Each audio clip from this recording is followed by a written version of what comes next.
Hey, it's Mike over at Cross Country Mortgage, and it's Monday morning. It's time for your Monday morning mortgage update for the week of March the 10th. I always try to give you insight on what happened last week, what's going to happen this week, so you can make better decisions when you're out there buying and selling houses. So what happened last week? Last week, we actually saw rates get a little worse. Now, it's been flat for the last couple weeks. We saw a nice improvement in mortgage rates over the last 2 weeks, but last week, very, very slight change to the negative. Why? Well, Jerome Powell, our Fed chair, came out and said, we really don't know what's going to happen, what our moves are going to be as far as cutting rates, probably for another month or two, once the White House really decides, or at least gives us some clarity on the economy moving forward. And this really isn't a surprise.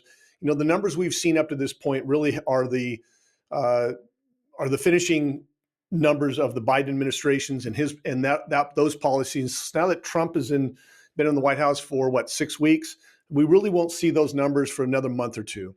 So there's just this unknown right now. Now, the good news is that at the beginning of the year, end of last year, Fed was probably going to cut rates once. Now they're up to maybe 3 cuts this year. So the bond market's pricing in 3 cuts. Again, mortgage-backed securities are traded in that bond market.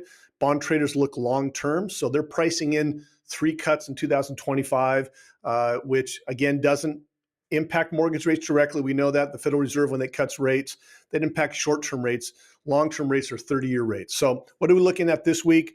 We're looking at inflation, geopolitical, and then Treasury selling debt. So we have 2 reports coming out this month. They come out every month: Consumer Price Index and Producers Price Index. It is a key measure of inflation, what the consumer's paying for stuff and what the producers, manufacturers are paying for stuff. Look, if these hit expectations or lower, we're going to see rates get a lot better. We're starting to see a definite slow in the increase in inflation.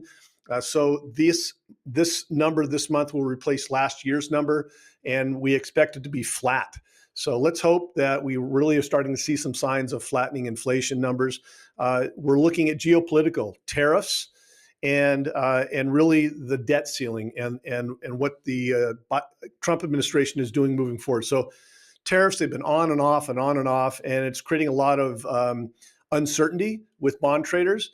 And so, right now the tariffs with China and Mexico are put off until April.